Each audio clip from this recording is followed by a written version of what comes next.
last week I was in a builder's sales office, as I spend a lot of time there, and I'm talking to the sales agent and I'm looking at their inventory sheet, and on the top of the sheet in big bold letters, they have the words printed, No-Haggle pricing. And I was like, No-Haggle pricing. I didn't think much about it at the time, but then I kind of started looking back on it and reflecting on it. And honestly, it kind of rubbed me the wrong way. It made me feel like for a moment that I was at a used car lot, right? And I was trying to figure out a deal on a used car. And I'm like, wait a minute, we're buying new homes, right? This is not what it's supposed to be. And I think what they're trying to do is trying to give a transparency thing. What it comes off as is, in my opinion, kind of a bad marketing ploy, and I don't know that I love that. So today in this video, I want to kind of break that down for a minute. For when you see builders that are advertising this like no-haggle pricing, it's like, what does that actually mean, and how to get around that? How are buyers still winning? And ultimately, I think at the end of the video, I'll probably give you a couple tips on things that you can negotiate on with a builder and how to kind of get through those and push through those objections to get you into the home and the deal that you want to find. If we haven't met before, my name is Zach. My team and I, we sell new construction real estate here in the DFW market. So if you're looking to buy off of a builder's inventory, you're looking to build from the ground up. If you're in DFW already, or like so many of you, you're coming to DFW, we want to help. We always put our contact information right down.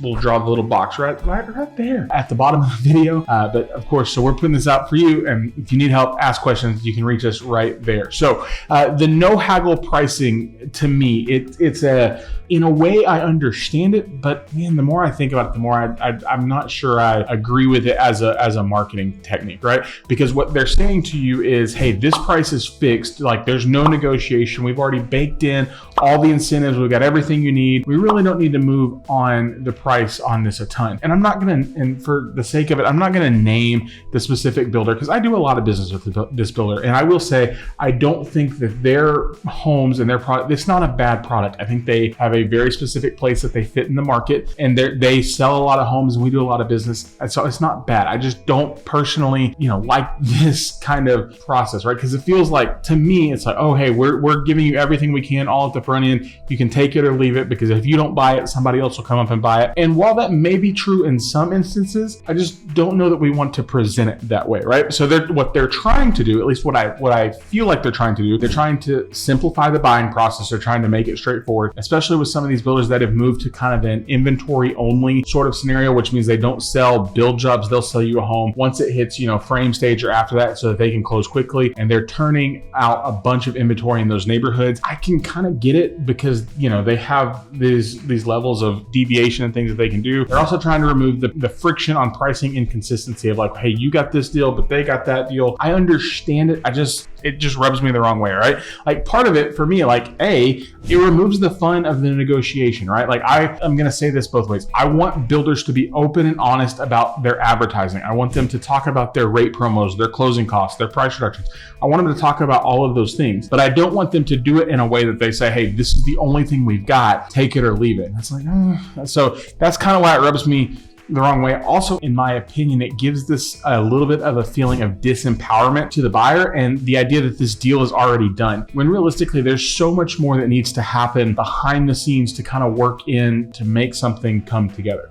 So I do want to preface it by saying, here, I can't speak for all the markets in the nation, but in DFW, we do see builders, they're putting a ton of inventory on the ground, and we are finding some really great opportunities to negotiate in terms of closing costs, in terms of price reductions, in terms of rate buy downs. And so they're advertising those things. So I'm kind of couching this with saying, hey, I want them to keep advertising it, but also, and we're living in it's a very, very, it's very delicate, right? I always think there's a little bit more to find on the deal. What does a little bit more mean? It really depends. On the $350,000 house, it might make it, $345,000 or $343,000. There's that room. It's not the $350,000 becoming $250,000, right? Because what you have to understand, and part of why they do this, is the builder's responsibility is protecting their comps in the neighborhood, right? So on the one hand, if they're saying no haggle pricing, they're saying, hey, this is the same deal that everybody's getting right now. It's pretty straightforward. We can justify it in our marketing. We can justify it in our comps. We know that it's going to appraise. And in a way, I kind of want that, because the job of the builder as the neighborhood goes on is to help push value to increase, right? Like if you buy in that neighborhood and you buy in one of the first phases, you don't want somebody coming in 3 phases later and paying significantly less for that home because it would devalue your property. We don't necessarily want that. So it's not shady, but it's definitely not, in my opinion, as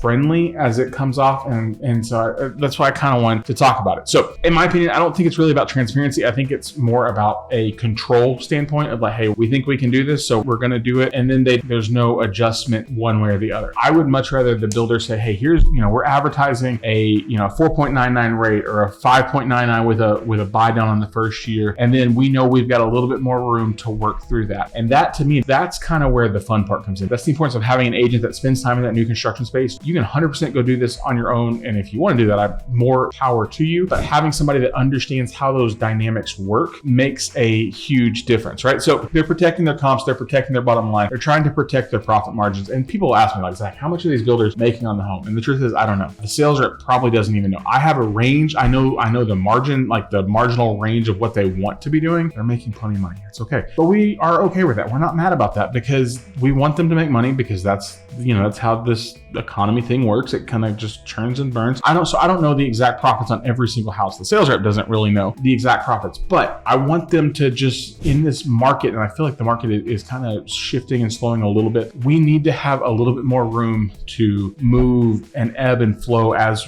buyers get the things that they need. Now, I'm gonna pause just pause with me for a second. Here's what I want to tell you. We can definitely work a deal to do something to make sense, but I need you to hear me say that we need to do it to make sense. I feel like a lot of people right now have this expectation that they're going to get the moon, the stars, the spaceship, and the fuel to get there. And it's like, oh, there's more. Like, let's go get more. Let's go get more. Let's go get more. And don't hear me say there is opportunity to find really good deals. And I'm going to be open and transparent with you. Hey, when we get this deal, here's what I think we're going to get. Here's how the dynamics are going to work. And we have to, say yes to that. So we have to tamper our expectations a little bit, but we're still finding really, really good deals out there. So this no-haggle pricing thing, I feel like what they're trying to give is transparency. What I think is the perception on my end is it's giving more control in some aspects, just to be quite frankly honest. You're seeing a lot of price reductions. You're seeing a lot of adjustments in rate incentives. Here's the thing. Builders are spending a lot of money to do some of the things they're doing to help move homes. So for example, I have a client, we were working on a deal with a builder, and one of the things they were offering was a 4.99 fixed rate plus all of their closing costs, which is an incredible deal. And so they have the house listed, and he's like, hey, I think I'm about to take a price reduction of about $10,000 or $15,000. I'm like, awesome. What do you think is left on that house? He goes, realistically, because of what the rate is costing us. So he's like, we're paying like almost 8 points on this house, right? And so 8 points, for reference, this house is right about $500,000, give or take. And we've talked about this before in different videos, 1 point is 1% of the loan amount. So you figure at $500,000, they're spending $5,000 per point. 5 times 8? So $40,000 on the rate plus the closing costs. They're already spending a large chunk of money to get there. So we're having this dynamic conversation. He's like, hey, realistically, what do you think is left? He's like, maybe another 5, 7, 10. I'm like, great. Go back to our buyers and I'm like, hey, here's what we've got. We've got a rate promo, we've got closing costs, and we've probably got another $5,000 to $7,000 that we can use on a price reduction, additional closing costs, however you want to do it. But I think that's where we're going to max out, and then we're going to get them to throw in the blinds, and we're going to cover it until we get. And they're like, yeah, that's absolutely great. So you understand the dynamics of how this plays out. There is room to negotiate, and those are the kind of things you ask for, right? Like, hey, let me get $5,000 or $7,000, not let me get $70,000, right? We need to have those right expectations. So those are some of the things you can kind of negotiate. As you talk to your builders, look at moving the price a little bit. Look at moving, hey, can we move it 5 to 10,000? But realistically, like, we can talk at length about the math on that. Moving the price doesn't make as big of a difference as giving that money toward paying your closing costs, or giving that money toward paying down your rate and then buying down the rate even more. So don't feel like you can't do it, and don't feel like when you see this no haggle pricing, you're going to get what you're going to get. It's not the case. It also changes based on builder to builder. So every builder negotiates, markets, puts out product a little bit differently than the builder next door. So you just have to understand who holds the cards, who holds the leverage. And right now it's a very buyer heavy market. Like you as a buyer are playing at an advantage. Are they going to give away the home? No. But are they going to do what they can to move a home and get things going?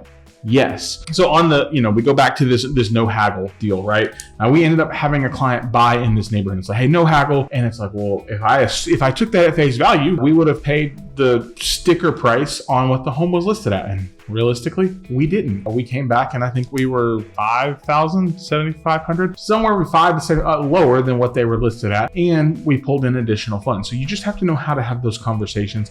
You have to do them tactfully and you have to know how to ask for the right thing. So the no haggle is just a headline. It's a marketing piece to try and get buyers in the door to get opportunities. Here's what I will tell you. The best opportunities right now, as you're seeing this video, if you're looking at inventory that can move in 30 to 60 days. So those are some of the best opportunities with builders right now. Now, the challenge with that is if you have a home to sell, like you're like, oh, we need to sell our house before unless you're selling in a top tier market or you're selling below, like your home on the sell side is probably going to sit for a little bit. So unless you can afford to carry both of those mortgages, you're not going to be able to qualify for that inventory. And you probably need to look at a build to give yourself a longer runway. We can have that conversation too. We're getting really good deals there, but in those, we have to account for money for design, we have to account for money for lot premiums, we have to account for money for all those things, and then still have money on the closing costs. Versus on the inventory side, all of that's already baked into our pricing. So we can go get those price reductions and those closing costs and those interest rates. You can put yourself in a position to where that win makes sense kind of for you in a way that works. Just a reminder as we finish this up, builder sales reps, they're great. I love them.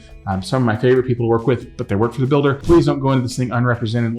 Get somebody, regardless of the market you're in, that understands the dynamics of new construction, that can help kind of walk you through those conversations of, hey, here's the realistic expectations. Here's what we might be able to do. Here's what we might be able to get. And then when they tell you that, like, you got to be ready to rock and roll and move and run. We find the house, we get everything negotiated and put together. When the builder comes back and says, hey, we can do this, they're ready to go. You got to be ready to go too. And we can put those things together and hopefully we can find you the perfect home that fits for you. So final takeaways, the no haggle pricing thing, it's just a headline. There is still room and there's still opportunities, and we're finding really, really great opportunities every day. And I could spend the next 20 minutes running you down every story of all the deals we put together in the last 90 days. And every single one of them below list price with closing cost concessions and some sort of going either toward a closing cost or a rate, or like every single one of them. And so if you need help finding that good deal, we would love to do that. Our contact information, as always, we put it right there. Go in, ask those questions, but please, please, please be realistic in what you're asking for. Ask them to knock it off on the lot premium. Ask them to throw in the blinds or the appliances. In some places you can get that. So this is probably one of those tricky things to do, not because the deals are gone, but because they're hidden, and they're hidden in plain sight. So if I can help you find that, I would love to help you find that. Don't take the no haggle for an answer. Go get the best deal you possibly can. And we'll see you guys in our next video. Bye.